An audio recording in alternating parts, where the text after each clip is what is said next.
Ladies and gentlemen, welcome to another episode of Money Talks, an exclusive conversation with some of the most brilliant minds in business, entrepreneurship, and finance. Today, we find ourselves in beautiful Singapore, sitting down with one of the most popular and most sought-after founders in all of crypto, the founder of Jupiter Exchange. If you guys haven't heard about it yet, you will very soon, because DeFi is taking over the world as you know it. Today, we have the privilege of sitting down with the founder, Meow, who's accomplished incredible things building one of the largest entrepreneurial and crypto communities in all of the Solana ecosystem and soon to take over the entire crypto space. Meow, thanks for being here, brother. How's it going, man? Doing super well. But before we get started talking about DeFi, building communities online, what Jupiter Exchange is actually doing to revolutionize the space, I want you to take me back to the beginning because you have an interesting story in crypto. You've been in the space for directly or indirectly for at least a decade. So take me back to the beginning. How did this all start? And what made you get to the point that you are today? Wow, long story, bro. We got some time, Bresky. So I feel like the thing that really got me into crypto was so I did a lot of tech stuff, right? And a lot of social networking, a lot of like viral marketing stuff, right? In fact, I think I actually pioneered one of the the recommendation thing that people might know, right? So we were the first to actually kind of create a system, right, that use social data, right? Because like back then, right, back when I first started in tech, right, recommendations were semantic based, right? That means they were using the words like, okay, like for example, if you're a computer and technology, right? So that's just semantics, right? Now, but we're the first to go like, okay, hey, you know what? If you follow someone, right, you are likely to be like the guy, right? If you guys talk to the same guys, right? And then we found that social data was like a way more interesting data point, right? Than semantic data. Yes. Right, right. So we're the first to kind of build a recommendation engine on that, right? And really kind of popularize that via a range of like viral marketing stuff, right? So I think we did a lot of that, and also hung on in the valley for a long time. Did a lot of like different kind of mechanisms, invented a bunch of different things. But something felt missing, right? Something felt missing. So what was really missing was that I was actually always deeply interested in economics and finance, right? But then, if you ever try to build a fintech company, you're not really building fintech, right? You're not building fintech, right? You are navigating regulation. And there's nothing wrong with that, right? We live in a regulated world, right? I mean, like, imagine if you're trying to drive, right? And then there are no lanes, right? It'd be terrible, right? So I get all these rails, right? I'm not, but at the same time, like, I don't do it. So I feel like I've never, I just, every time I went anywhere near that category, I realized that companies were not innovating. Like, every single fintech company you see, right? They're not innovating, right? There's this entire stack of stuff, right? And they're just building under that stuff, right? And there's like, by the way, the stack is massive. You have like the top, you always have the Fed, right? And then you have the banks, and then you have the credit card systems, the processing systems, the entry systems, and they're immutable. Yes. They're basically, you have to play by their rules. It's crazy because like every single set of rules, right? I mean, I'm not criticizing here, right? Even know me, I don't criticize anything, right? But I'm saying there are rules, right? And I'm like, and so I never dealt with it, right? I'm saying, and then at the same time, I felt like at the same time, I was going through all these economic books, right? And then I always felt like, hey, didn't make fucking sense, right? I mean, you read all this that utility theory, right? And then all this kind of stuff. Even the newer ones I read, like behavioral economics, right? They're all wrong. I don't say it. They're all wrong. None of these theories that corresponded, right, to what was happening in the real world, right? It's almost like economics is this entire branch of like pseudoscience. Yes, it's like imaginary fairy tale with people dusting it with saying experts say. Yeah, and precisely, and I just could never like figure that out, right? Why is the whole world living under? We had this infinite Tsukuyomi. We had this like dinner yesterday, right? And then Luke was telling me this idea of like infinite Tsukuyomi, right? You just share that. Yeah, so the infinite Tsukuyomi, it's this jutsu inside Naruto where basically people get put into this eternal spell state where they think of reality is something that it's not, and that's what most people live in. It's funny, and that's a great thing that's where it comes from, right? So I feel like for me, I'm like, I mean, I studied economics, right? And I studied economics, and then when I was in the valley and everything and stuff. So I just felt what's going on here. It's crazy. It's like nothing nothing was actually corresponding. Like the financial markets didn't correspond, the predictions were all fucking wrong, and what was really interesting, right, was crypto came out, right? And that was like, but I mean, how do you have the confidence to break out of the financial economy, right? Yes. When everyone around you is like that, right? And you don't really have proof, right? And then you're like, okay, fine, I feel like crypto was really interesting for me because it was the first time about like, oh, wow, holy shit, this is proof. Holy shit, this is proof that this auditing is bullshit. It was the first glance outside of the prison cell and be like, oh, there is freedom out there. Yeah, there is that's the precisely. It's like I'm like, and they're wrong. They're wrong. That's wrong, right? I feel like since we're in Singapore, I tell a story, right? I feel like one of the things that one of the most effective ways that the British, right, used to basically control, right, the colonies was that they basically kind of installed the mindset that you are stupid. You are just stupid, right? We are the best. Your culture is worse. Everything's inferior. Yeah, you are like your culture is inferior. You are inferior, right? Your methods are inferior, right? Your ways of living are inferior, right? In the sense, I feel like by creating this like mindset by you are inferior, right? You're then you would just like follow. You believe it. You just believe it, right? Seriously, right? So I feel like I feel like we have broken out of a lot of that things, but I feel like when it comes to economics and everything and stuff, right? And that's how they enforce control, right? Because it's actually very hard to control someone, right? The only way to control someone, and that's the reason why the Chinese government, North Korea government, and to a significantly lesser extent, right, every single government in the world, even the global West, they focus so much on education, right? And history, right? Because what you tell someone very early on, right, in their life, that creates an infinite economy, right? Yeah. And I feel like not to get that so much, but I feel like I go back to crypto, right? Is I feel like we live there, right? And I felt like crypto was amazing because I was like, wow, holy shit, nothing. What year was this? What was the first year you kind of got introduced to crypto? Not when you started building properly. Can't remember though. It was like 2013, 13, they got introduced to it, right? Got introduced to it, and then like a bit earlier than that probably. And then I have a really good friend. Basically I had a really, really good friend and stuff, right? So we started jamming. He's one of the top experts in crypto, right? I was fortunate enough to meet him in the Dogecoin party, right? Yeah. And then so it was really funny because we were hanging out, and then I asked him like, and I didn't know anything about crypto, right? So I asked him, hey, do you know? So I was like, hey, what do you know about crypto? He says nothing, right? Then they asked him, what do you know about crypto? I said nothing, right? Turns out that one of us was lying. Right, the same obviously. But anyway, but we had kind of like parallel backgrounds, right? Because he had a lot of because I did a lot in tech, in marketing, and also in everything and stuff, right? And then also coding and everything, and then he had a parallel background in like very, very deep like cryptography and financial systems and everything, right? So we got along pretty well, right? And today you see that too, right? It's like all the meme coins or new networks, right? They basically breaking every single concept that we have. Okay, let's share something interesting with you. If you go to all the academic textbook, right? What is the most fundamental concept to teach you? It's actually interesting. You won't even realize it, but it's a concept. The concept is Enlighten me. price.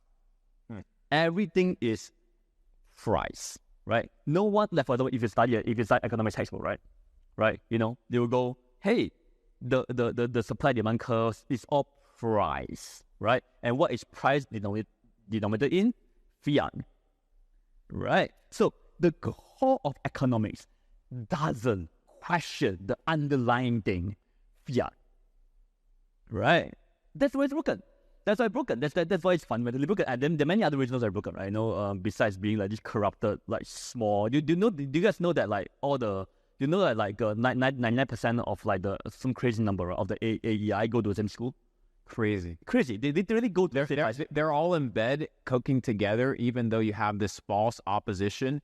At the end of the day, it's all said and done. They're all homies. And we were talking about it's ridiculous. And we have this concept of this fiat system that everybody's bought into from the moment they're born. We talked about it. Yeah. And we talked about this idea of, okay, Bitcoin is introduced, which starts telling people that, hey, you don't have to have $1 trillion or trillion units of something in order to have value.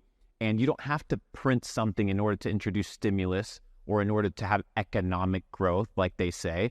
And you begin to have these, what we call like these glitches, right? Like Bitcoin and decentralized finance that come into the picture, and they begin to question the status quo. I mean, I just want to share this. I think it's really interesting because I feel like that really what Liu was saying earlier and stuff really kind of like cemented, and we should write about this. It's a really good topic. Cemented the idea of what is real money or sick money, right? When you create money, right, you need to input energy. Yes. And what is the energy, right? Right? And the energy can be human energy, right? A network of people who really so Bitcoin is amazing. It's this combination of both electric energy and human energy, right? Yes. Of people that really, and the energy called belief, right? So you need both a certain like logistical output, right? Of like actually manifesting that thing and getting it out to enough people, right? And belief, right? Now, and fiat is legit. Fiat is legit money, right? Right? And how does it achieve that, right? It enforces that through like, how to put it, the energy comes from control. Yes. Right? You literally have guns, right? To go like, if you print X amount of money and stuff, I'm going to catch you and put you in prison. Yes. Right? You had made the example, I think, of Genghis Khan. Yeah. And if you had a duplicate of whatever currency or coin or denomination that different rulers or kings had imposed, you technically were forging their power. Yes, precisely. So it's like and obviously there's also that and that energy is also enforced via this whole network of like the government, central banks, and all different banks, and the banks and branches and everything, right? So the energy for fiat, right, comes from like the ability to control and manifest and actually getting people to use your currency, right? Literally, you cannot not accept fiat, right? And how is it enforced? That's enforced by energy, right? Someone is gonna go to your shop and catch you if you don't enforce it, right? So I'll put you in prison or something, or whatever, right? Maybe I'll fine you or something, right? So that's energy. So I feel like that's actually a key thing, right? Okay, it's actually very important. Now we come to crypto. Yes. Now in crypto, what is real money? What's fake money, right? And I love that theory because I feel like I've been trying to explain that via a range of like more technical concepts, right? For example, I will talk about liquidity. I will talk about number. I will talk about I'll talk about liquidity. I'll talk about how widespread it is, how many holders it is, right? How long the money has been around, right? Things like that. But I think all these are like symptoms. I prefer your thing much better, right? I think money is real, right? When there's sufficient energy, Yes, that goes into it. I'll get an example, right? Ethereum. Let's talk about Ethereum, right? Ethereum became real money, right? When you have an entire network of people, right, literally, really committing their life energy towards making this like network, right, that works amazingly. I mean, we kind of like joke about Ethereum now because I'm first. I do a lot of stuff in Solana, right? But Ethereum was amazing, right? You had this like, entire network of people led by Vitalik, right? Who really kind of like gather a critical mass of like financials, geeks, right, holders, like moon boys, right, and then and also like to kind of create this like energy, right, and that's why it changed real money. Ethereum is built off that energy, right, a real sincere human energy that translated into a range of other energies, right, like POW at the start. I mean, POW at the start, the code, the POW, the code infrastructure, right, in Singapore, right. So the government had to do the same thing too, right? The government, if you are a government today, and you'll create money, right? Do the same thing. You got to have a central bank. You got a central bank. You got to have all the banks. You got to coordinate them. You got to have the police force to do it. You got to do all that stuff, right? So that's all that takes energy. that's correct. Right? But if you do it well, then you have money, right? So I feel like that's but it's similar Ethereum, right? So I feel like that's actually how I will start to think about it. I love that theory because I feel like the more you have a currency that is like really a result of a big network of people coming together and putting real energy behind that thing, right? That makes it real. Make it real.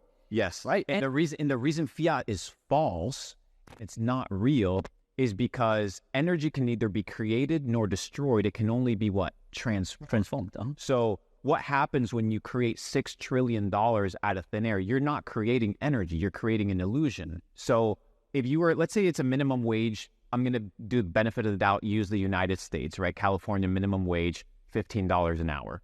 If I take $6 trillion, right, divided by $15 an hour, I have roughly about 400 billion human hours of minimum wage labor that have been printed out of thin air. So I have infused into the economic system 400 billion hours of false human labor in order to stimulate growth, which now does what? It deflates the value of real labor. That's why people are like, oh, well, why is it that things are getting more expensive? No. It's not that things are getting more expensive. It's that they're cheapening the value of your energy and labor by introducing falsehood and fakeness and bullshit through the printing of money. This is a really interesting topic, right? Because it's a really interesting topic, right? And then let me and I agree with you, right? And I feel like that's actually where the whole energy theory is powerful, right? Because I feel like the energy theory of money and stuff, right? I like theories, by the way. I got a whole range of theories, right? But I'm just adding one more to it. Energy theory, right? Of money, right? I feel like it's a very powerful way to understand money, right? Because I got so many things to share, but I feel like that problem, right? I feel like there is some case to be made for printing money, right?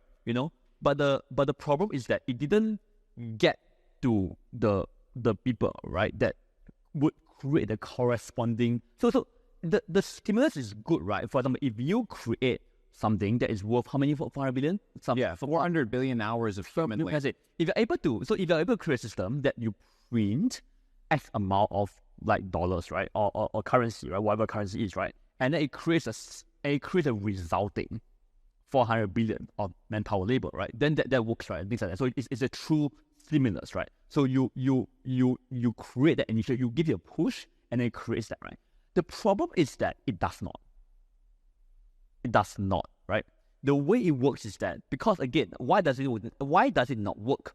Because and without getting into conspiracy theories, right? It's quite simple. Governments don't work with everybody. They can't. It's not possible, right? Governments work with a very small number of people, right? To distribute the money, yes. Right? And what happens when you give a small group of people like extremely large sum of money, right? They will distribute in a way that benefits. That benefits the few. So you got. I mean, you have the quote that says, "Power corrupts, and absolute power corrupts absolutely." So once you have access to the money printers, then why wouldn't you just print it and give it to your homies and bail out your homies and start gambling like a degenerate? You made a tweet the other day. You're like, there's no difference between degens and crypto and the Wall Street motherfuckers, except the fact that at least the degens in crypto are honest about it. You can be a degen. You can be a degen too. Facts, bro. Right. Facts, man. Facts, right? Facts. You can be a degen too. No, seriously. I mean, like, come on, man. I'm not going to be like, I'm not bullshitting, right? I'm not going to be like, oh, look, this random degen is better than Wall Street. No, fuck you. You're the difference is the Wall Street degenerates, they get bailed out like a bunch of pussies. We have to deal with the actual consequences. It's a very, very, very, very small club that you work your way into, right? You literally, it's like every single step of the way, you prove your loyalty to the system. Yeah. And it's very important everyone understands that, right? Because every closed system demands loyalty. Yes. Right? Whether, CCP is a great example, right? CCP is a great example of you literally have to prove your loyalty to see every single. They'll give you money. Oh, money, goods, right, status, right, whatever, right, things like that. I mean, like every official in China have like 5 ministers, right, 6 ministers, whatever, right, things like that, because they know that's how the game works, right? So you have this like fundamental construct there, right? That is like So again, to anyone who's watching this, no, you're not better than Wall Street. Don't believe that shit, right? Don't believe that shit. Okay, don't lie to yourself. You're not better. I'm not better, but. What is going on there is that they have created a system where you have to constantly prove that you are you're willing. Yes. You're willing. Your entire status, reputation, rank, and power comes from being part of the system. Yes. right? So you enforce a system, right? And so now we live in this like infinite hierarchy, right? You know, there's this combination of economic theories, and facts, and like the whole government construct, and also the whole and the whole like banking construct. Yes. Right. You know, that kind of like enforces the idea of the infinite economy, right? And then it gotten to the point such that people, even everyone who is complaining about how expensive everything is, right? When we talk, okay, when you and I talk about money, right? You love about we're talking to you. When you and I talk about money, right? It's always how much is something, right? Like I there's a very, very, very small net of people when asked what is money, they go, let's think about it. But let's think about what's money. And most people can't even define it if you ask them. You can't. Now, where in all of this did crypto kind of turn a switch in your head and say, I'm going to go full into this and start building in this space? What was kind of that moment? What was the pivotal moment where you're like, I'm going to dedicate my life to building in crypto? I mean, I'm actually not like, I'm actually not that way. I'm not the way. I'm an experimenter, right? I'm an experimenter. So I think, and you see that in everything I do, right? You know, I'm not, I feel like that's an advantage for me because I'm not ideologue, right? I feel like there's a lot of people who are very ideologue. They go like, oh, I am in crypto, I'm crypto, right? You and you see that in a lot of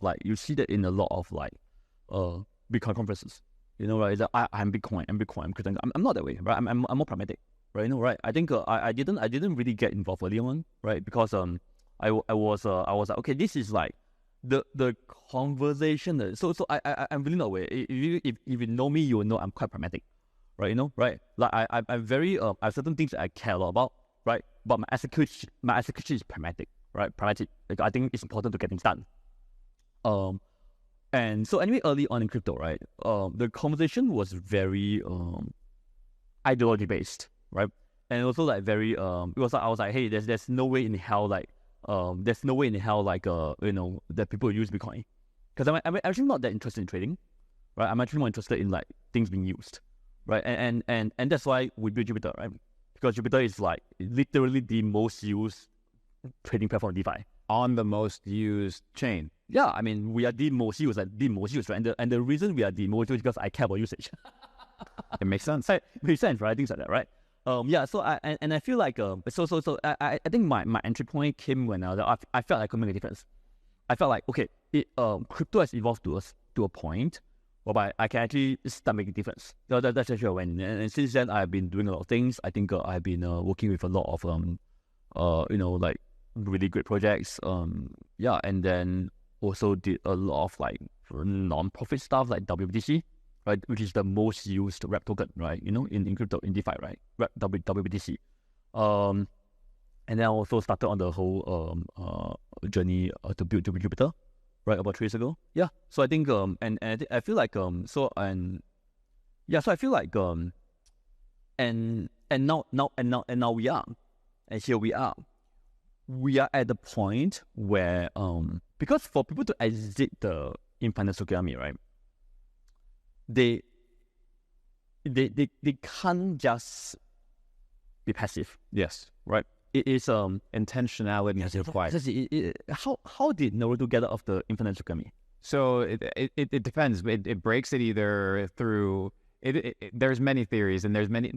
Long story short, there's a thesis where they put the entire world in an infinite Tsukuyomi, but the concept of the illusion is either you realize that you're in an illusion, the person that's casting the illusion or the spell upon you breaks it, or there's different theories in different ways. But long story short, the infinite Tsukuyomi must be, you must realize that you're part of the illusion or in the illusion in order to break it. So it's actually great, because I feel like here we are, right? We're at the point where so many people around the world, right, are like, hey, this is not working for me, right? They're noticing. Yeah, they notice this, something's not working. Why are all the economic reports showing such great numbers, but I live in shit, right? Why is it that every job report says things are going crazy and the economy is great, but I go to a Denny's and I eat fucking terrible food. Really fucking terrible food, like really bad food. I'm sorry, I'm very passionate about this, because I went to a stage recently at 5 a.m. I want to eat there. I got a bill. I'm like, what the fuck is this thing? Why am I paying like $30 for things that are killing me, right? I'm like, I don't get it, right? So like people are starting to see that, right? They're like, but so and then at the same time, right? They're like, oh, this economic things like bullshit, right? This whole and then there's this whole new like exciting, right? Amazing, accessible, right? Cryptocurrency thing. Accessibility. But here's the thing: most people are still trading it, right? So, but the reason why most people are still in the infinity club, right, is that they're just trading it. To them, crypto is like a stock right now. Think about it, right? If you treat crypto like a commodity, like gold or forex or stuff, right? You won't actually, and that's the reason why it's important to be used. That's the reason why I really care about the word usage, right? Now, using decentralized stuff. Here's the reason why. Because if the masses of people, right, like if 99% of people and stuff, they only see crypto as a trading tool. Same as stocks. No fucking difference. You go to Robinhood, right? You buy, say, Tesla and you buy Bitcoin. The same fucking thing, even though it's so different, right? So what's actually really, really important here is the migration, right? I call it the migration, right? But we start to migrate people, and you won't break out of the infinite economy, right? Because to you, crypto is just another asset, Yes.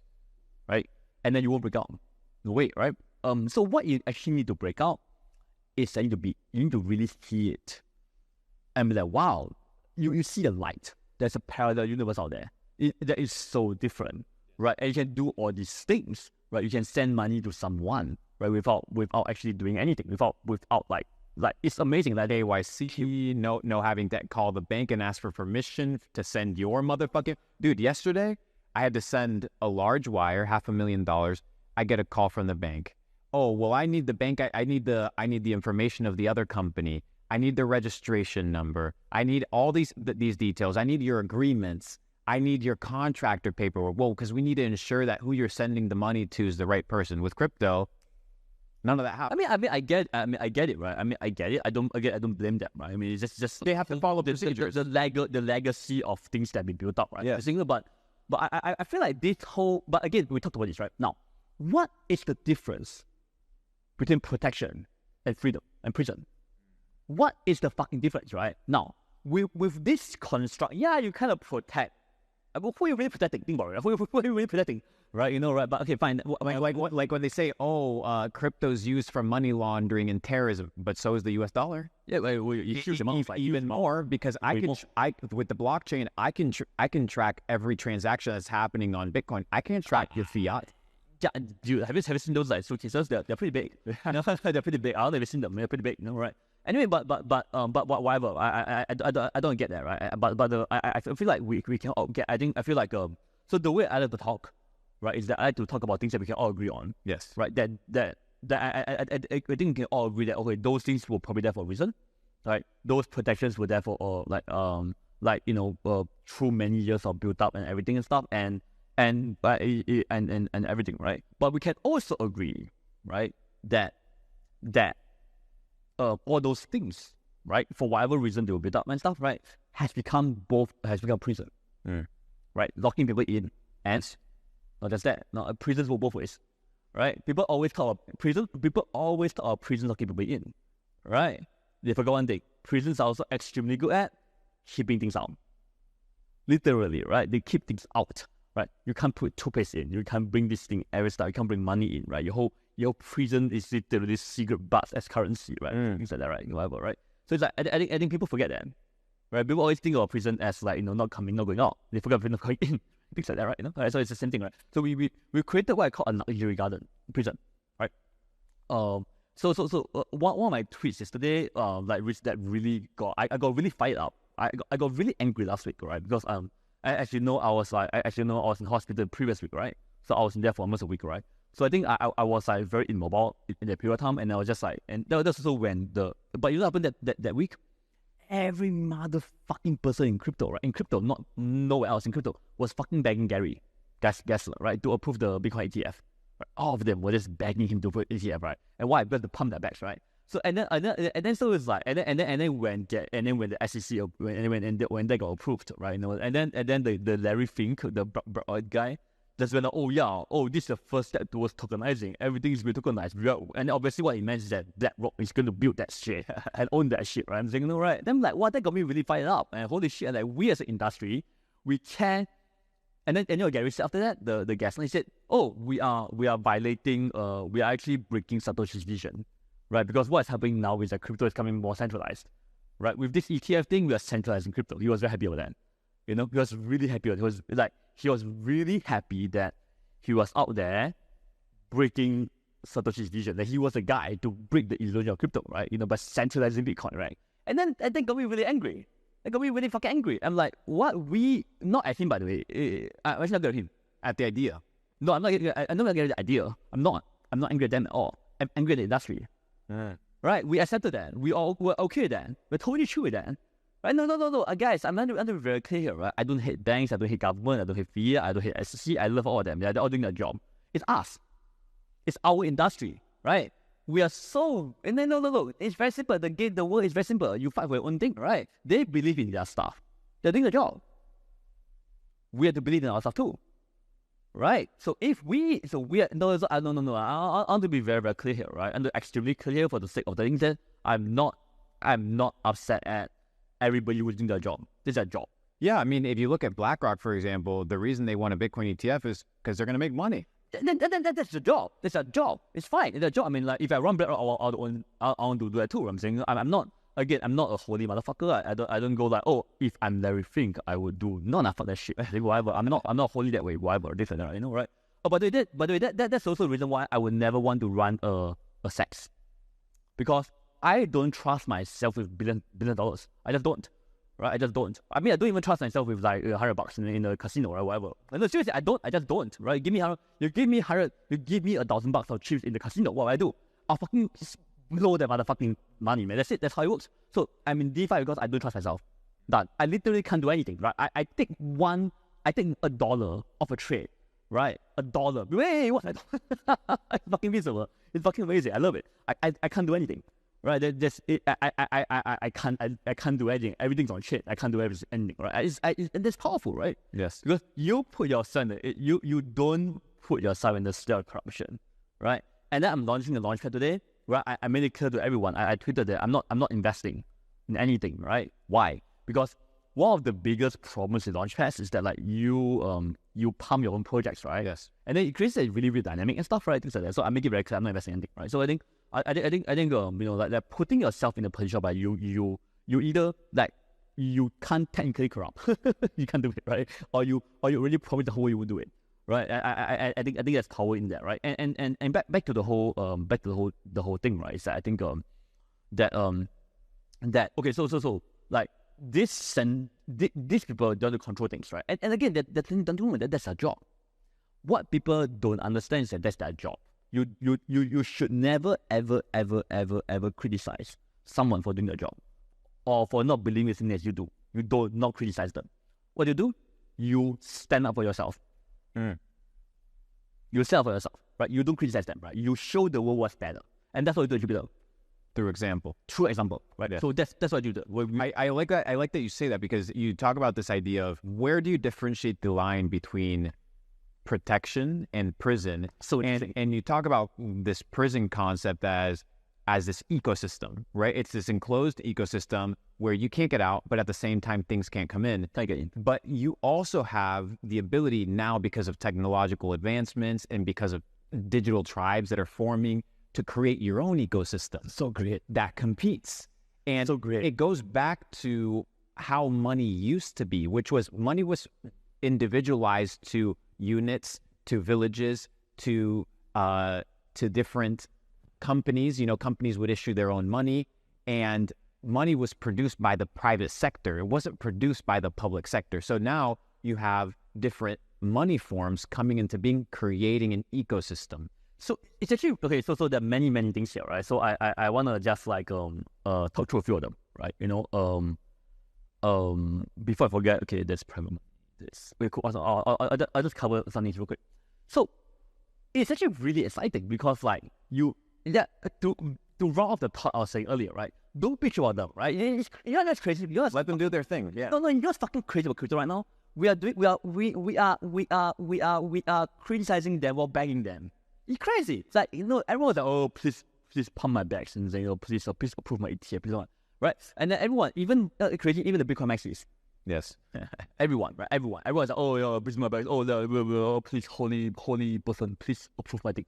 Come on, guys, come on, don't do that shit. Don't. I mean, you can do whatever you want. It's your choice, right? But focus on what you can do, right? Focus on building a fucking parallel ecosystem, right? We are this entirely and great and amazing like decentralized economy that's forming, right? And then what we should do is that we should really focus on like growing that garden. Yes. It's a beautiful garden because like there's no prison, right? And take Jupiter for example, right? Like we have a lot of users, right? But can we lock them in? We can't. We can't lock them in. Can we lock people out?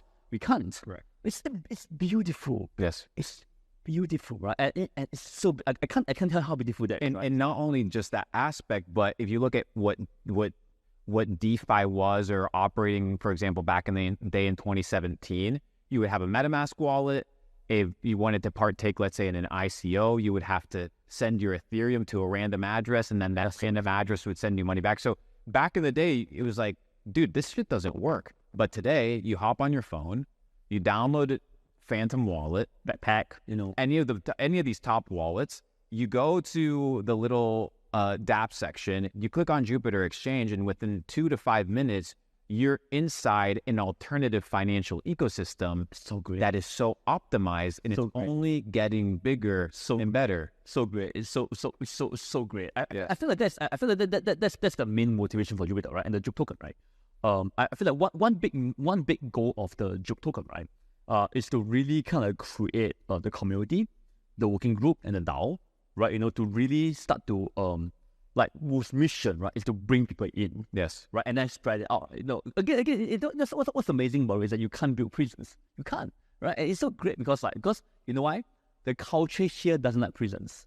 That's correct. And they don't allow it. They don't allow it. They don't allow it. Because like if you try to build a prison, they say fuck you. Yes. Right. And they'll leave, and you can look at all the centralized exchanges that as soon as heavy KYC came in, as soon as heavy duty verification or big limitations came, the user base just left. Yeah, like you don't want your money locked.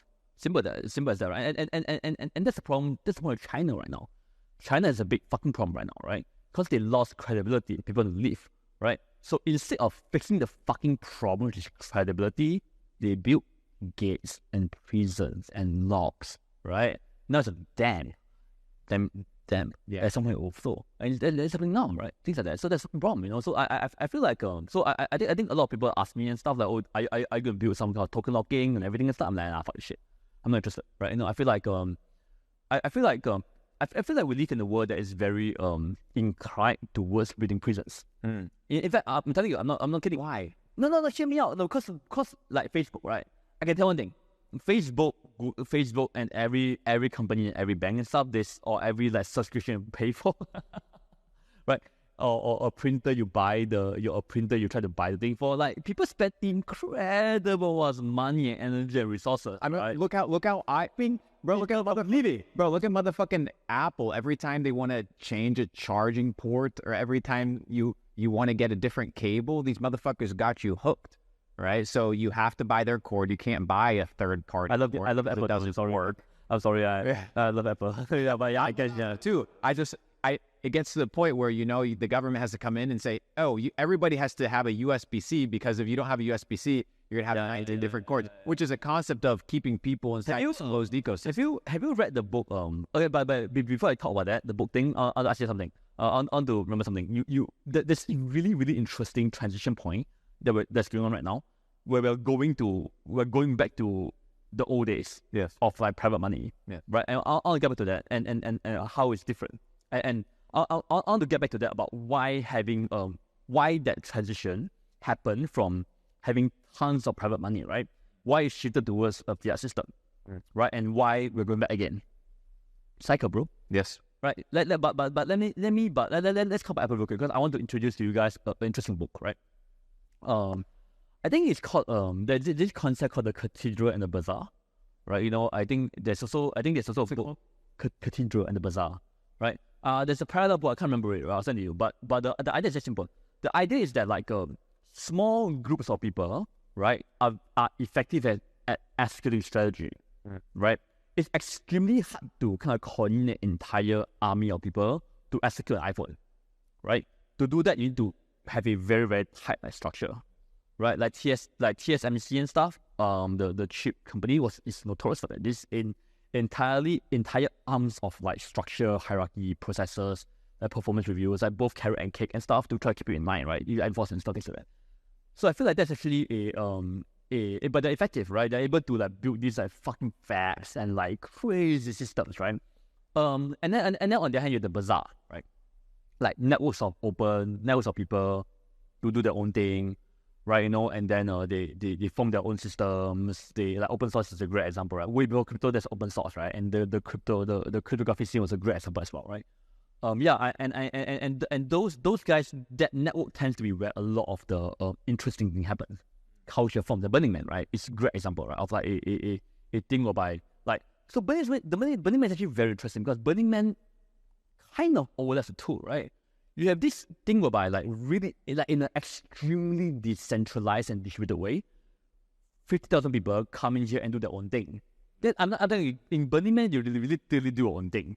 Right? This literally what you do. But you have this cathedral that enforces everything like super tight. Right, you know, right? It's just one that people emphasize. So I think Berlin is a really interesting example for me because they're both able to have a small net of people that enforces an extremely tight set of rules and stuff, like very, very tightly, right? You know, but also have this like crazy, like bizarre of like random people doing absolutely random things, right? Like fucking random, right? Things like that, right? You know, yeah. So I feel that's an interesting example, right? Yeah. So I think both systems have their merits, right? Now. And taking that and going back to taking that idea of like, okay, both cathedrals and bazaars have merit, right? Going back to what I was saying earlier, right? About the whole, so you mentioned something earlier. So to give more context to what Leo was saying, right, is that today we live in a world whereby every country enforces fiat system. Yes. Right? And then globally the US dollar is enforced, right? You know, through a variety of ways, right? You know, whatever. And that's a really interesting topic too. We can have it entirely a session on that, right? But whatever it is, right, enforced, right? And then, but it wasn't always that way, right? Like in fact, before that before that national money system got formed, right? Banks had their own, like every county had their own money system. Every town who had every ecosystem, whether it was small or big, had their own money system because money was and belonged to the private sector. It didn't belong to the governments. It didn't belong to big government. Correct. Precisely. And unified. Yes. Right. And to be clear, it unified partly because I think to give people to be clear, right? We always talk about this fear as being forced on the people, right? And it's true to a certain extent, right? But then also people wanted it, right? People actually wanted it, right? They wanted to be able, like, if I am in town A, I travel to town C. Yes. How am I want to be able to use my town A money in town C, right? I can't do that, right? Things like that. So it was so you actually needed a way to enforce that legitimacy, right? So town A can talk to town B. It's a language, right? You know. Now, so and so I feel that there's also besides the fact that you did have a central power that was able to enforce the money, right, and eliminate money they don't like. Yes, that is true, but the people wanted it too. But now it's different. Now it's funny because now, if you look, right, this is Solana, because I'm working there, right, I'm doing stuff there. You come to Solana, you say, okay, I want to have my own currency, right, and here are my numbers, here's who I am, here's how I generate value for it, here's the community behind it and stuff. Cool, all right, great, fantastic. Now you have a currency, right? Now, and I do I say, okay, hey, you know what? I'm bored one day. I just go, hey, I want to do a meow currency. Right? I'll go that. So I just say, hey, who wants some meow? Right? Just meow on Twitter. I give you the meow. Done. Right? So now you have this big meow community. Right? Done. Right? I'm like, okay, cool. All right. Can we transact? We can. Will you trust a meow? You will trust a meow. It's different now. It's like it's the same thing as previously, right? But one big difference. I can trust your currency with on chain. I know exactly how much I can swap it for. I know exactly how much liquidity is there, right? I know everything. The numbers are there. The numbers are there. I know everything, right? You know my numbers too, right? So yeah, we can do things, no problem, easy, right? So cash and riches, and we can transact, no problem, right? It's amazing, right? So basically with blockchain and with but it's important to understand this here, right? Blockchain is not the only answer. Community is. Yes. Right. So it's like I need to be like, we need to start, like, because if I create a meow, if I create a meow coin, right, for example, right? That's not Jupiter, right? That's just an imaginary coin, meow coin. That's not imaginary, bro. Everything's an idea. Yeah, everything's an idea, bro. I mean, why are you here? I want to hear a break, man. Right? No, not imaginary. They just come on. Okay, that's joking. But let's say we hypothetical. Hypothetically speaking, we have right? Now point, right? Whatever, right? Right. So it's like, okay, so I need to let's get back to the energy theory, right? I need to prove I gather enough energy, right? There's enough energy among the community that wants it, right? And builds up the necessary like support structure, right, to support that money. Right, that money. I don't like calling it coin, because I feel like we should all be talking. We should all be like, and anyone that creates a new coin or token should be aspiring it towards becoming money. Right? I mean, I know it's a high bar for many projects, right? But I think we should try, right, to aspire to it to become money, right? Money means that there's this real, because anyone create a coin, literally, you go online, you press a button on Solana, it costs like, I don't know, 2 cents or even less, right, to create a coin. Even quite that, right? So it's not the coin that matters, right? It's the energy, it's the human energy, it's a human functional, organizational energy that gets infused, right? That's what turns it from being a coin. A bit, come on, a bit, if you go to Solana and you go a coin, it's literally worth less than a toilet paper. Literally, right? A toilet paper took real human. A piece of toilet paper took real human energy to dig a tree, package the thing, recycle the water, recycle, put through the whole thing, and manifest it into a thing for you to use. So you can calculate how much worth it has. Yes, precisely, right? But if you just go to Solana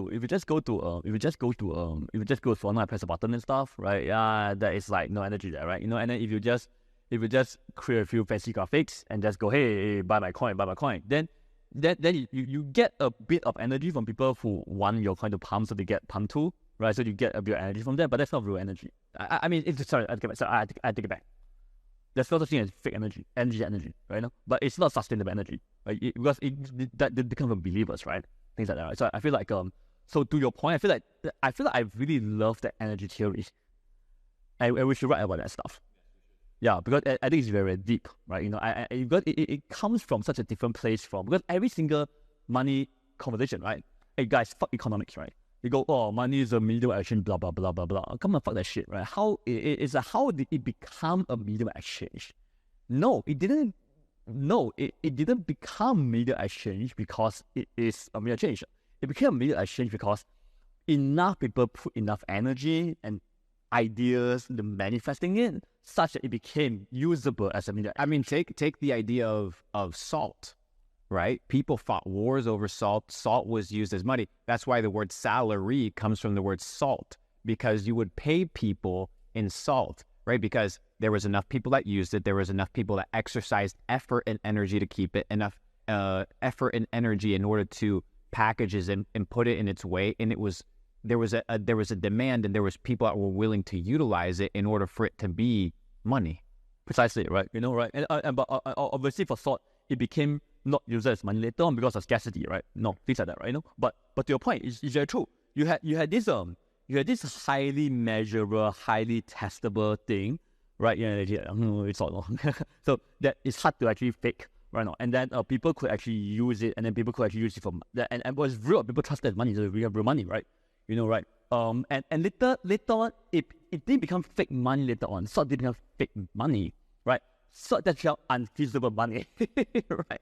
But it became fake money, right? Like we found a better form of money. Yeah, precisely, right? And that's the entire premise of DeFi, which is what I want to get into, is we have a form of money, fiat, that's the standard, but now we have a new form of money because of technological advancement, technological progress, that allows us to be able to bridge out of that? Can I hop off that for all, please?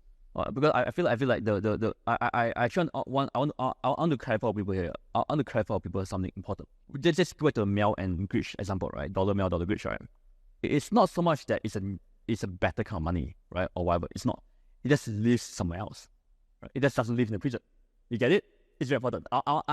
Again, if you know me, you know one thing. I'm not a crypto maxi. I'm not because I'm not someone that goes, because I'm not a crypto maxi because like I feel like there's so much scams and all that bullshit and again I think DJs are as bad as Wall Street people, right? And whatever, right? Seriously, whatever, right? I'm as bad too. If you put me in like leverage fees position, I might do worse things, right? I don't know, right? So I totally think that, right? So I don't want to be, I don't say better, right? But what is true is that if I create money, we do not live in the prison, and that's the big difference, right? And who do we have to go to prove our credibility? Do we go to a central government or central authority? As example, no, we don't. We don't do that stuff, right? Have a community. We do a community, right? That's a community important. That's why community is very important because like if I do a meow, I have to show that there's real energy and focus and sustainability behind the meow. Yes. Right. And then from a leisure like technical point of view and stuff, I need to show that look, I can't just mint gazillion meow.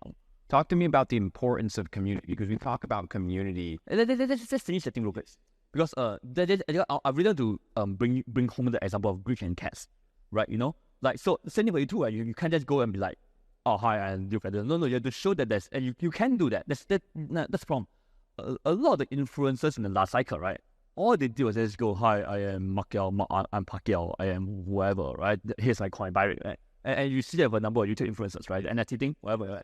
So they didn't put real energy behind it, right? So it was just like, they just showing, it doesn't work that way, right? Money doesn't work that way. You can't just show up and manifest money. No. Money, because you know why? Money is not manifested by you showing your face, right? Money is manifested by a critical mass of people sharing their energy. Yes. Right? And that is where the community comes in. Yes. Right? You need a community who manifest the money together. Right? And the broader community is to see that, oh wow, this thing is real.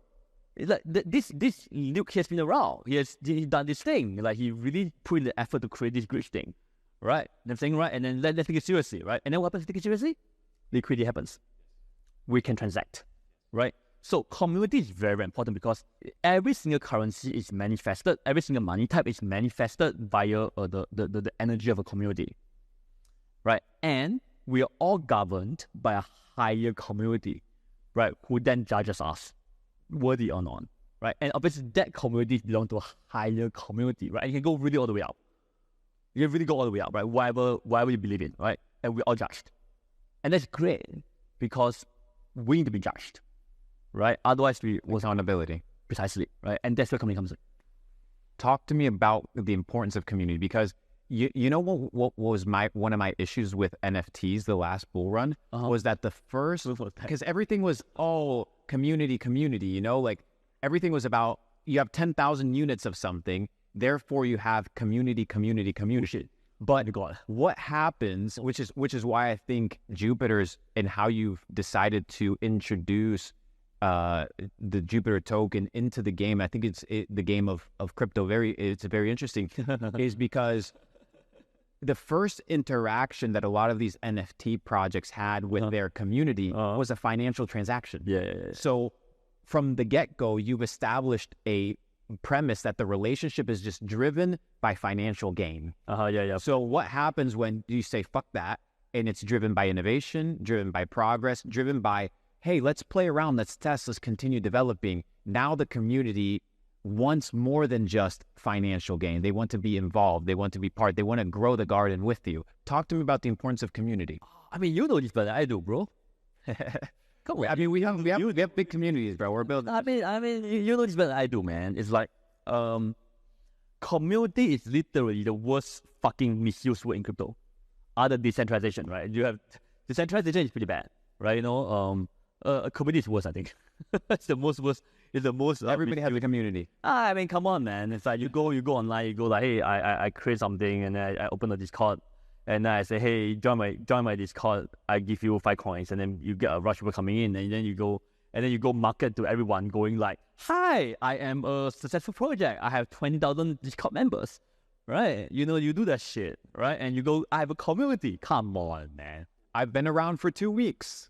Buy my shit. Yeah, it's like you okay. So Gary Seinfeld said something. Yeah, I'm obsessed with Gary at this point, whatever. But anyway, so Seinfeld said something, right? It's like when you go to a comedy club, right? When I go to, because I'm Seinfeld, the first minute they laugh at everything I say. Right? I can say the most dumbest shit, like "Hello, your mom is fat," and then they laugh. But what happens beyond a minute? You better be good. Right, and I did spend on comedy before, right? I know that shit is real, bro. Yeah, that shit is real. It doesn't matter if it was like, say Vertelic, right, or Totally, right? Or like standing in front of a big solid audience, right? If they are doing stand up and stuff, it doesn't matter. The first minute everyone laugh at it. Imagine if Totally goes on the sauna audience and do stand up, right? The first minute people laugh at everything you say. Yeah. After that, they'll be like, oh, what's this guy? He's not funny, right? So that's very stand up comedy is very real in that way, right? Guess what? What? Same thing for money, right? You can be a YouTube celebrity, show up, and be like, "Hey, I'm a YouTuber." You get a lot of people rushing in because they want to be part of the game, right? Right? But then, if you don't have sustained, and you get it, because crypto loves hype, right? So crypto loves hype. So if you have any kind of like X number of followers, you go in here, right? People will hype you. Why? Because they make money. Yes. They hype because they make money, right? So everyone's the game. They hype because they make money, right? Things like that. So you want to be very careful with that, right? Now, however, you go in there, you create that thing, right? And but guess what? It's like if you are not in there grinding, right? Like really showing the community a minute, you're committed. You're not answering questions. Right, you are not like showing your commitment, right? The community is that it's a stand up. It's like then you'll be exactly like Seinfeld showing up to a comedy show, right? Being cheered for the 1 minute, and after he's trash. Yes, right, and that's exactly every single celebrity that was cycle. Every single one. There's literally none. Because 100%. That was my entire premise. Building the entire kind of, whether it's the Capital Club ecosystem or the entire kind of glitch movement, it's under the premise that, one, the internet is an honest place. When somebody can hide behind an anonymous profile photo, they'll tell you how they feel, right? So good. Oh my God. You know what I mean? So they'll tell you how you feel. I love it. Whether they're right or wrong is irrelevant. It's the fact that their opinion matters because they're part of this village. So you need to take it into account. We often talk about community leaders. We were at lunch the other day, and we were talking about what is the role of the leader in the community. And I gave you the example of communities, right? Back in the day, if you wanted to build a metropolis, or you wanted to build a utopia, or you wanted to build civilization, you would need to build it next to a fresh water source. You had to, because that's the only way that you could farm. That's the only way that you could preserve life. Let's take the Nile River, for example. We were talking about the Nile River. Egypt built around the Nile River. So what is the job of the community leaders? To preserve the integrity of the community or the Nile River. And then whatever gets built around it is just a byproduct of being able to preserve the community. I think what the community in the crypto community is looking for is leaders that they trust, that aren't going to fuck them over and destroy the Nile River, on which things can actually be built. So it's an extremely good point, but also a utopian point. The fucking problem in the industry right now, right, is that people are very, very willing, right? And by the way, guys, I'll say it, right? I mean, I'm not a crypto maxi. I mean, like, I'm not crypto maxi because I would literally tell the crypto industry what's fucked about them, right? Things like that, right? Because we have gotten to the point. I said we want our backs. We care about our backs more than anything else, right? So we are very, very willing to compromise the Nile River. Right, so even though we know the Nile River is like the life form, right? The integrity of Nile River is what sustains us, right? But we see a celebrity, she's willing to pump our backs, right? So we say, hey, okay, Maybe some fertilizer is such another thing. But I toss a little poison in. Yeah, fertilizer. It's called fertilizer. No, because fertilizer is great because you know what happens when you dump a fuck ton of fertilizer into the river? Things around start to grow, right? But you fuck the river out, obviously, right? Things like that, right? Because the whole river gets flooded with like algae and all that kind of stuff. Or you go like, hey, why don't you build a dam there? And then you get electricity. And that's what China did, right? China literally fucked all the rivers. They fucking fucked all the fucking rivers, man. Right? The rivers in China right now are such a good example of what's happening in China. Right? It's such a great country, right? Such a great such a great creative like individuals, right? But so talented, such a great country of just very smart people, right? But the now, man, the river is poisoned. Yes. Right? It's blocked. It's blocked by dams. It's poisoned with all the kind of like toxic we can think of, right? Things like that. And that's a problem. And crypto is the same today, right? You know, we talk about integrity, we talk about decentralization, we talk about community, right? But the truth is that at every moment we get, we are very happy to pour fertilizer into the river, right? And I say fertilizer because fertilizer at first glance doesn't feel bad. You know, it's fertilizer, right? But you fuck everything up, and that's a problem. We are too happy to accept any. I won't say we accept scams, but we're too happy to accept like anything that hype us up. We accept. And don't get me wrong, I'm not stupid, right? I mean, why? Okay, I'm not stupid. Why do you think I announced Jupe at Bitcoin at that specific time? Because I understand how important it is to leverage energy, right? Yes. But consider when I did it, right? Consider I never thought I never talked about this before because it's but I'll tell you why, right? Because I feel like and people have been asking me when token for like a long time, right? We were actually like even like a year ago we were already like extremely popular, right? But it was only at that break point that I felt like, okay, I had enough credibility, I had enough vision, right? When I say vision, I don't really mean like, you know, grand vision. I just mean literally I know what to do next time kind of vision, right? Literally, it's not. When I say vision, I don't really mean that, oh, okay, change your workout vision, right? But literally, okay, I got a GPS in front of me. I can kind of know that I need to take this direction, kind of thing, right? You know, right? But it's only then, okay, I felt like, okay, it's time for me to like take the step, right? From turning that users into community, right? And that's the reason why there's energy. And that's the reason why like my Bitcoin talk was like seen as the best, because there was all that built up energy, right? You know, that we wrote into it, right? It was like, hey, does anyone know Jupiter? Everyone uses Jupiter.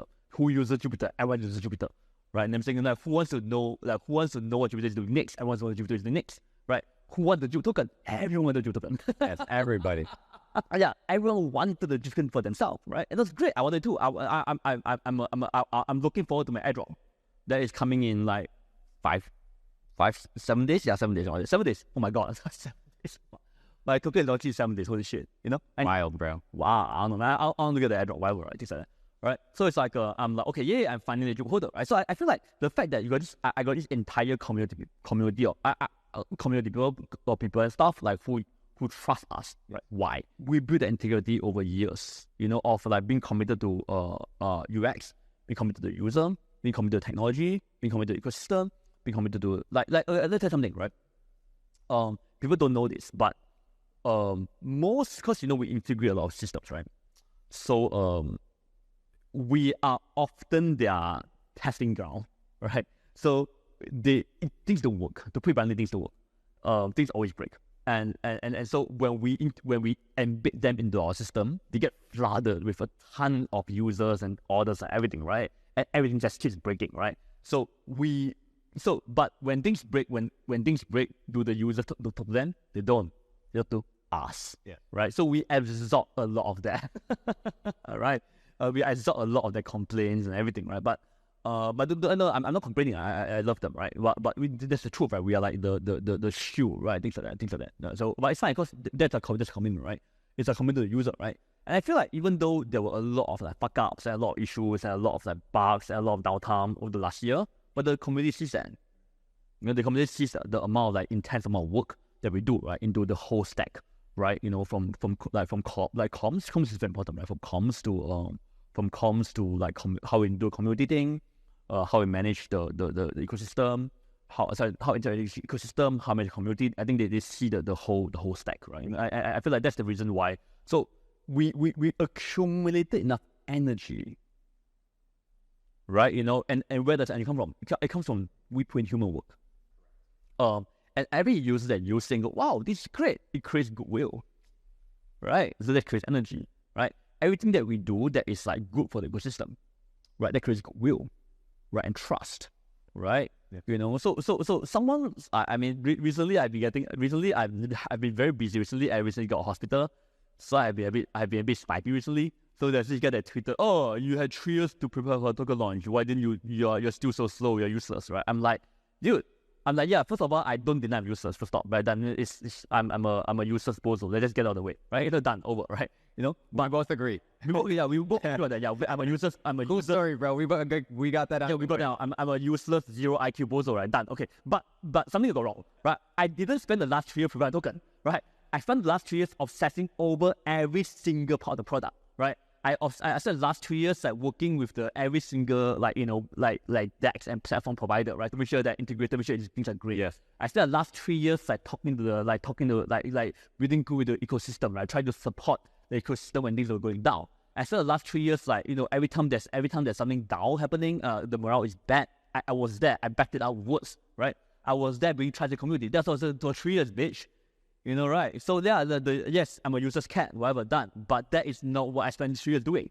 And the Jupiter token intrinsically, in and of itself as a unit, holds no value. What gives it value is the 3 years plus and everything else in the future moving forward that is being built, and the community and the individuals that make it precisely, right? Precisely. And if you do good token today, right, the value is not because, hi, I sure I can do. No, it's not.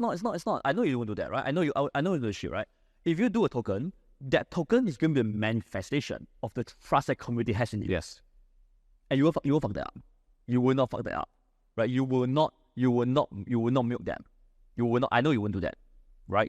Because because you care about obviously you can't control the token price up or down, right? But you can't control that, but you can control your integrity. You will bring your integrity into the game. Yes. And say, okay, this is what a token is about. This is what I'm gonna do for it. Right? I wouldn't do what I did. I wouldn't do what I don't say, and I wouldn't do what I would do what I say. Right? Simple. Right? And then if I'm gonna do anything, I'll tell you. Right? So you're gonna do that, right? And then so the value of a token, right, then becomes 3 things, right? Becomes number 1, the past, the energy you accumulated, people want that shit, and manifested to that thing, and then the present, what you say in the present right now, right? What is the present right now, and the future, right? So it becomes this amazing embodiment, right? And it's funny because you won't see that in any economic any kind of economics textbook, right? Every textbook, every Wall Street textbook, TA, they'll do some kind of bullshit at PE. They do some fucking PE ratio. Come on, man, look at Tesla, man. Give me a fucking break, right? Look at Tesla against stock, look at anything and everything, right? No, it's not. Look at that, right? And it's so blatantly obvious right now that that everything is even forex and stuff. It's actually very much based on belief, right? The Singapore dollar, right? Okay, cool. People, basically Singapore is a small country, right? We can't just print dollars, right? But if we just print dollar and stuff, right? Then we will drop in comparison to the US dollar, right? And the reason why the US dollar can do what the fuck they want is because the story is that they're the index. Correct. That's it. It's not very complicated. They're the index, right? So the index fundamentally cannot devalue against everything else, right? But it can devalue against food, obviously. It's a problem, right? Things like that, right? But the US dollar devalues, everything fucking goes crazy, right? Whatever. So it's when the index devalues, let me digress real quick, right? When the index devalues, everything goes to hell. That's correct. All right. When the index devalues, everything goes to hell, right? The funny thing is, because everything is based on index, right? And all the fucking economics textbooks are based on measuring versus index, right? So we don't even know. Everyone's confused. What's going on? Right? What's going on? Right? It's very simple, guys. Every single thing happening now is very simple, right?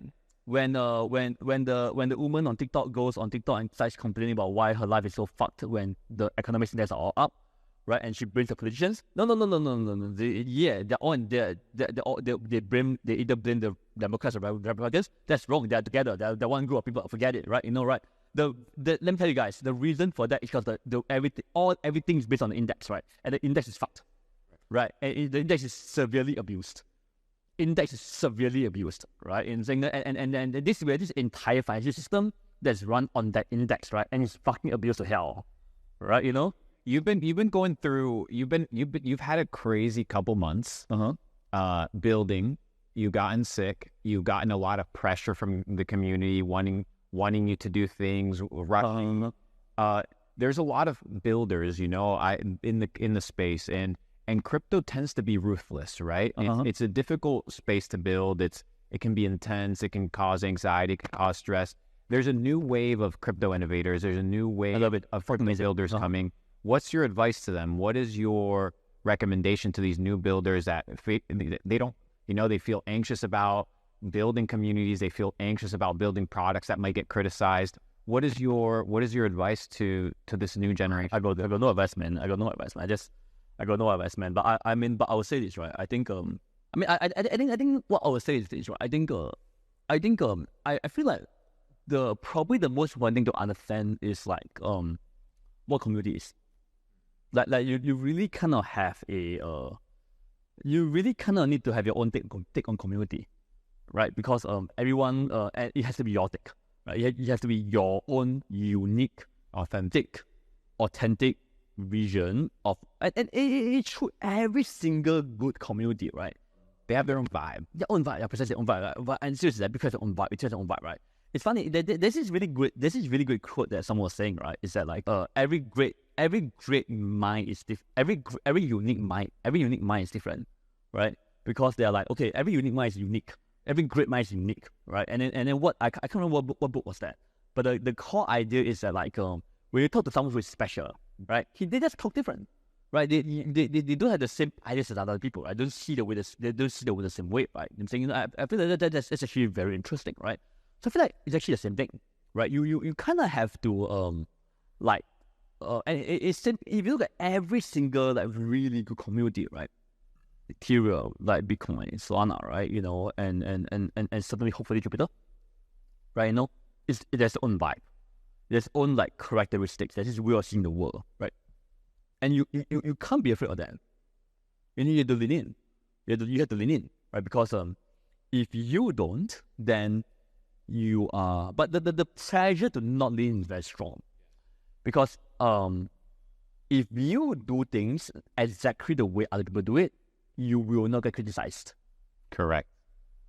That's correct, because it's the status quo and everybody knows. Yeah, like if you're starting a meme coin today, you do the same old thing. Like start Telegram group, you sell bots, you recruitment boys, you tell everyone's gonna palm, you tell everyone's a story, you create your face.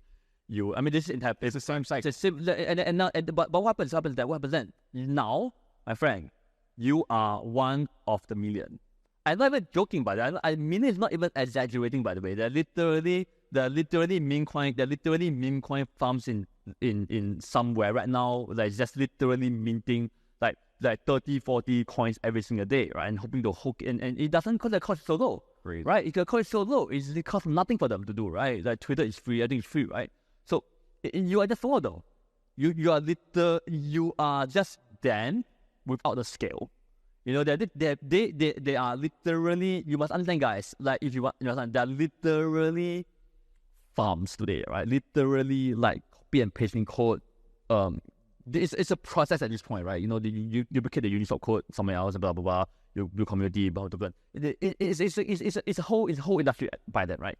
If you don't be but what can they never do? Those farms can never be you. They can never be you. Right, so be you. That's the only advantage you have. It's kind of the whole AI thing that we're talking about, right? The whole thing about like you don't want to start AI company, right? You want to be AI proof, right? In crypto, it's similar. You either be a farm, just be a farm, just playbook it out, right? Just have a playbook and execute the shit out of it, right? And you do 20 things and you do 20 farms on that work. I don't judge you, by the way. There are people who do that. I don't judge. I don't judge, right? Whatever, right? You work so you're great. That's not for me, right? So, but then if you are committed to, if you are saying, I don't want to be a farm, I don't want to be a farm, then you know what? You need a voice. You need a community. You need integrity. Yeah. Right? You need to be able to say, this is not what I do. Right? You need to put in the work. You need to like be able to. You need to put in the work of like, hey, I'm here, and I'm going to be here. Right? Right? And that is the reason why we worked. Right? Because everyone knows that Jupiter has been around, and we work around. We has been around, and we will be around. Talk to me about being around. What's the grand vision? What do you see for the future? You've been working on this for 3 years. What do you see in the horizon? What's next? Midterm, near-term, long term. Run me midterm and run me long term. Other near term. I'm very interested. Midterm is simple. Midterm is that I think we okay. So I'm not ideological. Yes. Okay. I understand. But I'm very manifestation based. What does that mean? It means that I want to manifest a certain future. It's simple visionary. I feel like let's clear that up for 1 second. The concept of manifesting. So we were talking about it, and it's the taking the idea and through energy creating it into precisely. It's not this woo-woo fairy tale. Precisely, guys. It's actually very important here. You might talk about. You might please. No, guys. It's relevant to the whole like thing, right? It's like everyone is like vision oriented, right? And you know what's the easiest way to get vision? You know why? How? Go to chat.openai.com. Give me a vision for blah blah blah. That's the easiest. Literally a vision statement right there, right? And literally that's how the farms are doing it, right? Right. So that's vision, right? It's a community, right? Like vision and community is absolutely like vicious bullshit, right? But then, hey, what's the opposite of that? What is real, right? What is real is that if you have a critical mass of people who believe in the same future. Yes. And that, my friends, is manifestation. Yes. Right? That is manifestation because you just turn something that no one actually believes in, right? If you go think about it, if you go to ChatGPT, you generate by the way, I use ChatGPT a lot to generate images because they're cute, But I never fucking use it writing. Never. Not zero. Right? You never fucking see me ChatGPT writing. Why? Because the words that you create, right? By ChatGPT, they're words, but they're not yours. There's no belief in that, right? No one believe, even you don't believe it, right? Because you didn't write it, right? You didn't set over every single word of it, right? So you don't actually believe it, right? So it's bullshit, right? It's literally bullshit. It's literally bullshit vision, right? Now, but what happens? What happens if you spend enough time and effort with a critical mass of people and not to be the same thing? It's the opposite of that, right? It's the opposite of that. Now you have people who, oh great, let's manifest this shit. Right, let's manifest this ethos. Right, it's great, it's amazing, right? And that's the difference, right? The difference between vision, which any third grader can write beautiful vision. I love AI because I feel like it really makes it such that like the bullshit stuff is taken care of, right? Done. Yeah. These like, come on, man. It's like right? It's like whatever, right? It's like now it becomes real. So anyone can write a vision statement. But how many people can motivate a big group of people to have a common vision together, a common idea together? Oh, very rare. Very rare. It's different, bro. Manifestation, right? And then and same for you, right? I can tell I haven't had the honor of going to one of the meetups, right? No, but from everything I heard from everyone, including Andrew and stuff, it's amazing, and you really have this big community. I would love to go, by the way. I'd love to go. We'd love to have you, right? I'd love to go. I'll pay the 15K whatever, right? This and that, right? But I think because I want to go there as a guest, not as a guest. I want to go there as a member. Yes. Right, to kind of see you know what I mean, right? To be part of Capital Club. Yes. Exactly. So I want to see the full side, right? Right.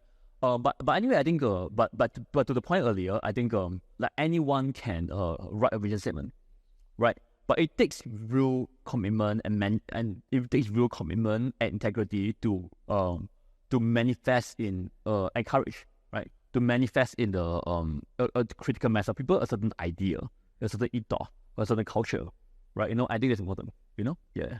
So what's the midterm vision that you're seeing with Jupiter? What are the things that you're playing? Manifestation. That's why I spend this whole day talking about manifestation, right? Because I'm not So what are you wanting to manifest? Precisely, right? Because I don't have a romance, right? Whatever, no boring for me, right? I feel like I think the midterm, the very near term thing is that I want to manifest I want a much lower barrier to entry, right? I want to make it such that like, okay, Frictionless. Frictionless, right? Like really try to like work with everybody I need to work with, right? To try to I call it the meta, right? You know, the decentralized meta. The meta is where like so we got this like we got this prison, right? We got the meta, right? You know what can go freely in and out from the prison? Air. You can't block air, right? You know, right? You can't block air, right? You know, so the meta is like air, you know, right? You it's hard to get it, right? You can try to get it, but it's fucking hard to get it, right? You know, right? So I think so I feel like the first step is to really and then I'm not I don't want to be arrogant here. I think there are many great platforms out there, right? But I think Jupiter is in a really good place. I agree. Right, you know, to kind of like be a really good entry point, right, for people who wants to move the activity from like these centralized gateways into this decentralized gateway, right? So we want to do that, right? So that's like and we call it the migration, right? You know, whereby we start migrating people over, right? And then starts showing that, oh wow, you can see and do all these cool things here. Right, it's fun here. You can send. I love that you're people focused because so and I love that you say, yeah, there's other great projects out there, but they don't have the people and they don't have the community. And I love that your focus is on the individual because that's what makes things valuable. That's what pushes things forward. And you had a grand vision when we were at the Marina Bay, and I'm glad that we were overlooking the entire city because it was just so epic to be in that moment, listening to your grand vision for Jupiter. I want you to share with people the long-term vision. Yeah, then Jupiter is going to play a part of it, but it's the grand vision of how decentralized finance begins to engulf the entire world. So quick question, not engulf. Oxygen. Does oxygen engulf people? No, oxygen's amongst people. Right, so I feel like it just is. Sorry, it just is. Yeah. So I feel like I'm always very leery about any imagery that's dominating or engulfing. Right, no, nothing wrong, but just like I feel like I'm much more comfortable with like talking about how it's just gonna be amongst people. Right, let's talk about so let's say amongst. Yeah, amongst precisely. No. But sorry, I had to go get through that first. Migration, bro. You can't. There's no grand vision. You do migrate people. You must migrate people first. Okay. So understand that scenario. All right. Next. Okay. So what is next is that here's the thing, right? Is that like I think once you have a critical mass of people, right, who are playing the game, who are in the game for them, who are comfortable with it, right? We start to be able to do amazing stuff, right? Now, for example, think about forex. Yes. Think of remittances, right? You know, if you have two decentralized markets, right? Say a Philippine dollar and a US dollar, right? And then a Singapore dollar, a US dollar, and those things are sufficiently liquid, right? And by the way, for most users who are not sending a lot of money, right? You don't need a lot of liquidity, right? The crazy thing is, I myself, as a not very rich individual, right, can actually do it such that there's deep enough liquidity for average user, right? This is an amazing thing, right? Because it's just there running, right? Things like that, right? So but what you need is that you actually need like for example, let's say Singapore to Philippines, right? You have markets, right? We have one Singapore US dollar market, and you have one Filipino US dollar market, right? And then you can literally do the whole transaction across there. Entire forex swap, and the full stack, and it will cost you like nothing. Right, it won't cost you like 5%. It won't cost you like 5% fees, all the hidden fees, all that shit. Nothing. You get it right now, right? No Western Union, no Western Union, no real shit, no fucking spreads. You don't have to go anywhere. You don't have to do anything. Right, done. Right, you go there. You maintain a Singapore account, and then so I feel like that is actually totally doable right now. We are so close, right? Another crazy, another important thing that can happen, right? If enough people is in the meta, right? I know you get frustrated at me because I talk about this migration thing, because but we do need a lot of people on it, right? Yes. You know, okay, for example, the people will come. The people will come. Don't worry about the people. The people are coming, brother. The people are fucking coming in okay. businesses. So that, and take remittances, right? You know, everything, right? Take remittances, take payments, right? Because if you solve that fundamental forex problem, right? You know, right? And then you solve it. You know, people can just accept the thing, right? And then in many crypto companies today, we do not pay in fiat anymore. We pay in USDC or we pay in USD, right? You know what I'm saying? You know? Right? And then when when there's a good like SDC that comes out, I'm gonna pay that.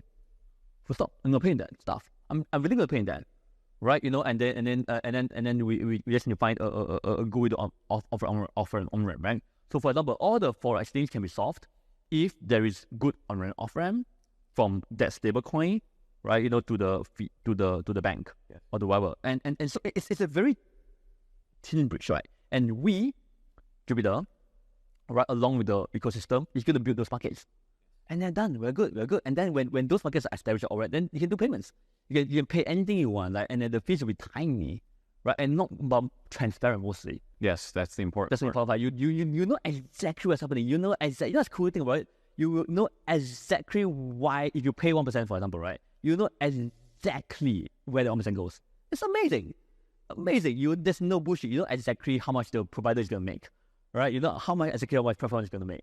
You know exactly how much. So assuming goes to Jupiter, right? Because we route about 80% of our traffic right now, right? And we are probably the largest routing system, right? So if you route something to Jupiter, right? You know exactly the whole thing is clean, amazing, fucking amazing. What a dream, right? And then the world is closed. I'll give you an example. Stock exchanges, right? Now, today you list on a stock exchange, right? You go through all this stuff and blah blah blah, and what do you get? You don't get that much. You get access to some capital, right? You don't get access to like community. You don't get access to users. You don't get access to like the press or anything. You just get some. You just get a lot of shit. I'm saying right now, right? But what if imagine this, okay? Imagine we have a listing process. A global, I call it the GDSE, right? The Global Decentralized Stock Exchange, right? And Jupiter wants to build that, right? Right? Well, but you can list on Jupiter, right? And then someone can, and then a trusted auditor that's willing to put up capital, right? In order to be a trusted auditor, right? By the community, right? Right? They show the books, and then if it's an online business, any of the people investing, you can check it out. For sure. You can see, are you real? Are you selling stuff? They actually try to buy your stuff, right? Things like, and see, are you a legit commerce? Is your product real? What are people saying, right? And it's entire what? Tell me, bro. What? Say you're a smaller, say you're a medium-sized e-commerce company, right? That want to get capital and thing, right? Who would be a better judge of your product or your company? Is it some random auditor in Wall Street or the penny stock exchanges? No, it's a community. The people that use the product, the people that interact with it. Sure. Dude, you are gonna have to get all your users to go to a community and be like, hey, these are all real users, and then the community is gonna try to buy your shit, right? And then it's amazing because now you have real credibility. Right, the good ones anyway. Real credibility, right? Things like that, right? It's very real. And the community, then once they start fucking with you, they can also help you improve. Precisely, that's the amazing thing. Yes. Think of a stock exchange where the community helps you, right? Pumps your shit. Now the entire stock exchange is run by bots, Wall Street, and a few actors. And the only reason the stock market's going up is because you keep fucking pumping fiat to the help you. They don't help. They don't help for shit. They don't help for shit. And here's the thing: if you're part of, like, let's say today I buy $100,000 of Meta stock. Even if it's insignificant, I'm not part of any community. No, you're not. I'm not part of anything. And nobody's asking for decision. The small guy isn't asking for decision making. They're not asking to have, the ability to have rule casting power. They just want to be involved. Let me tell you fucking amazing. Fucking amazing what this is that I feel like once someone has a part of your business, right, they get so involved. They really get very involved. They really really want to be part of that stuff. And airdrops are great because people get to choose, like, okay, I want to power you or not, kind of thing, right? I of course, don't get me wrong, I'm not crazy, right? There's this whole money aspect to it, but then but the community is real, right? But I feel like if you neglect the money aspect of it, you're stupid, right? But then if you also neglect the fact that people really want to be part of interesting things, you're also being stupid, right? More importantly, you're just not seeing the fun in it, right? So anyway, in summary, I think let's just imagine this, right? Then this, what do we build a global decentralized stock exchange, right?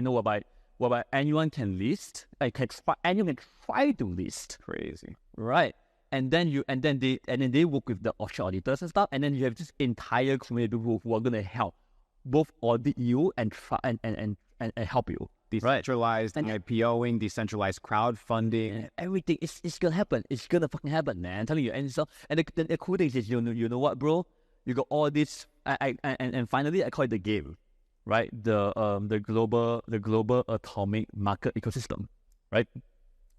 Like when you all these forex markets, all these shit coins, meme coins, whatever coins, right? DeFi tokens, right? Saying then Bitcoin, right?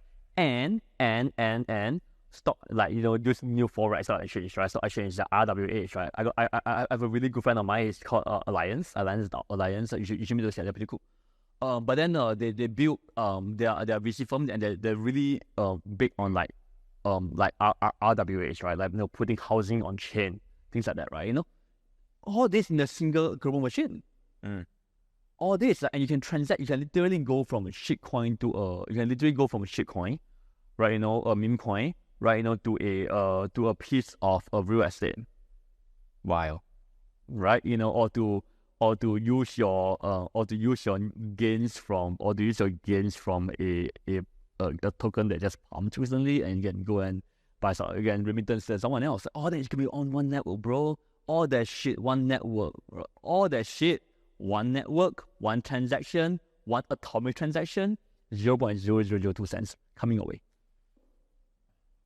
And that bro will break the prison. Yes. That bro will be what migrates the people. Right? Breaking the infinite Tsukuyomi. Yes, because they're gonna see it. They're gonna be like, oh wow, holy shit, this is way better. Bro, wrapping up, you talked about the DAO.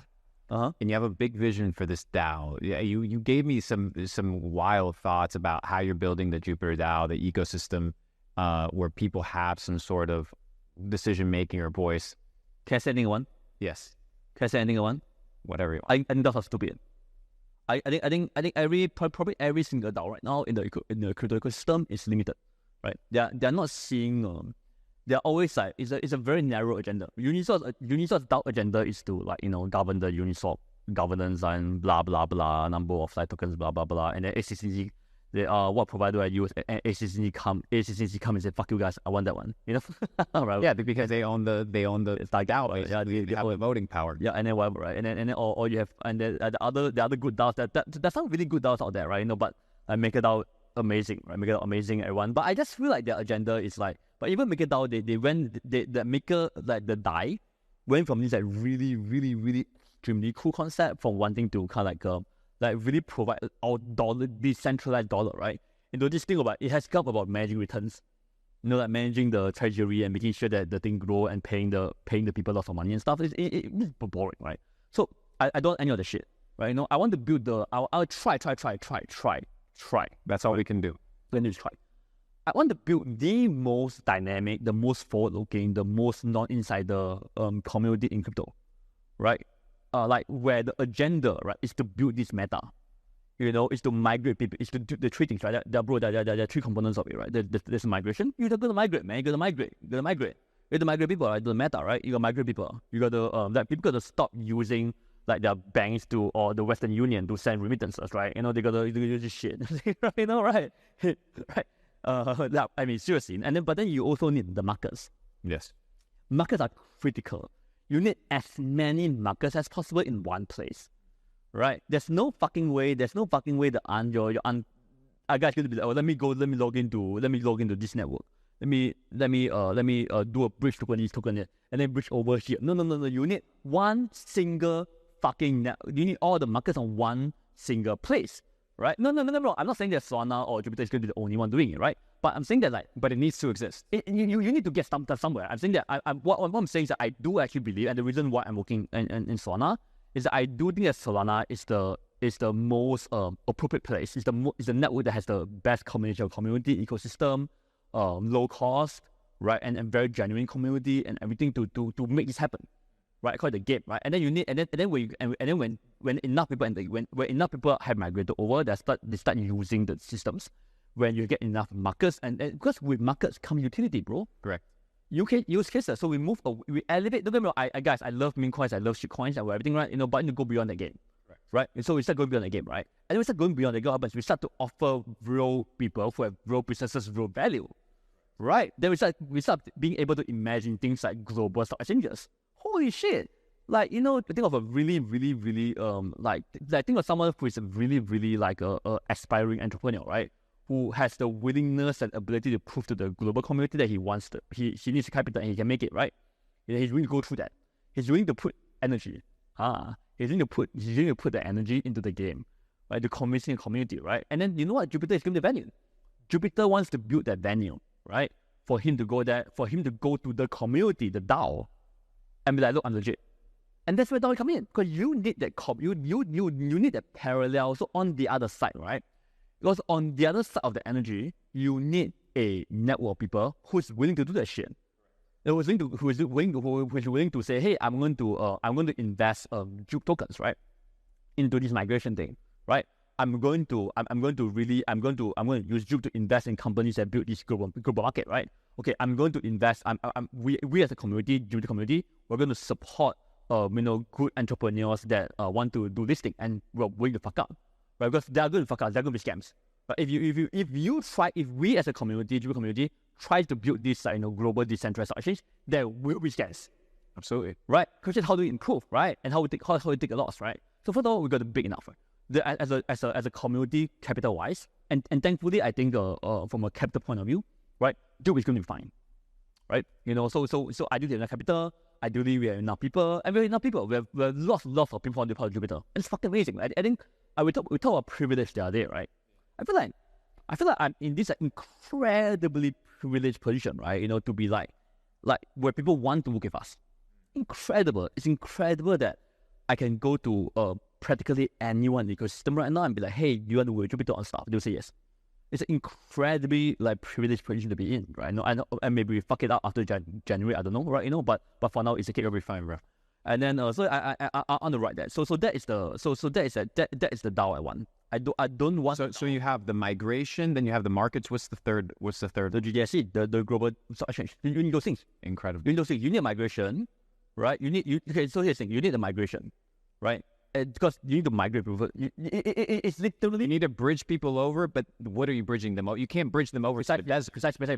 You bridge them. And by the way, when we talk about these three things, they're not separate, step by step. They're parallel. Correct. Right. So you start migrating people over, and second, wow, I can do all these things. And all that in markets. Correct. You need markets for all that shit, and not tokens. You don't need tokens. You need markets. Right. That's what I do understand. People always confuse tokens and markets. No, two different things.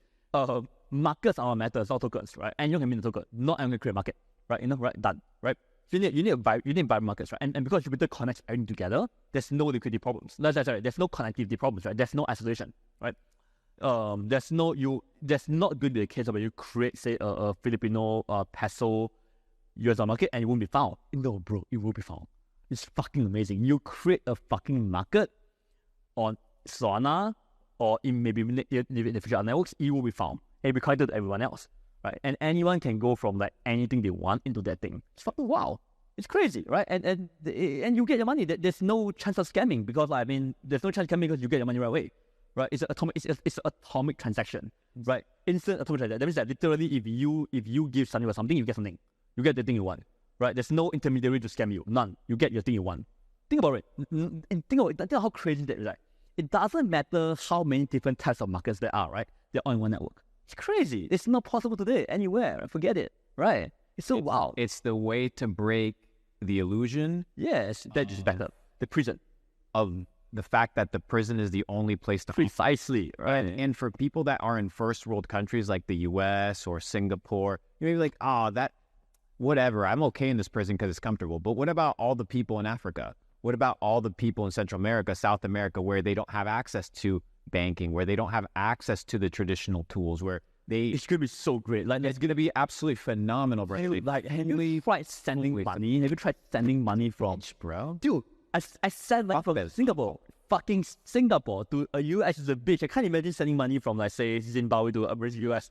No, I just can't imagine that. Forget it. I just can't imagine. So anyway, yeah. But even for Singaporeans or Americans, right? They're still in this you can't do so many things, right? It's just so difficult to do so many things, right? So yeah, so you gotta do three things, right? You gonna migrate enough people over. You're gonna create a lot of utility and here's the crazy thing. Okay, are you ready for this? Here's my crazy concept, right? Markets equals utility. Correct. Simple, right? It's not very complicated. Markets equals utility. the more diverse and the market you have, the more utility you get, right? People don't think that. People think of utility as a certain function, but no. Just have markets and think it work. It's fucking amazing, right? And then the thing you need is that you need a way to successfully kind of like transition, because the current stock markets, right, they are built for a certain purpose, right? And they're very, again, I'm not criticizing them, right? They have their own processes and everything, right? But they are built for a certain world, right? There's this new world, right? We need to build a world by like, okay, wow, if you are a successful business, right, and you're willing to open your books, right, and prove to the community that you're good, right, and maybe there, right, maybe even for a year to prove that you're good, right?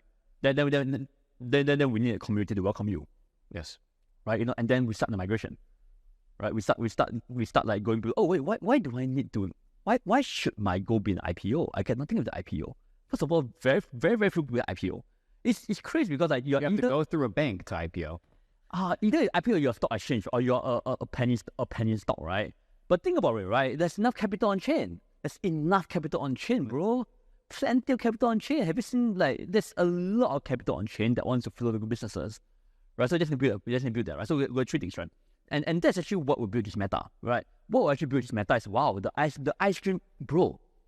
The ice cream shop that you are eating at is just on chain. Right, you can go there, and you can be a owner of this ice cream store. Be a part of it just by buying a token right now, and you open Jupiter, you buy now. You're owner of the ice cream store. Wild. I support the future, brother. I support the. Then the ice cream store. If you actually have X amount of tokens, if X amount of tokens and stuff, you will get discounted ice cream, or you get a special ice cream just only for this.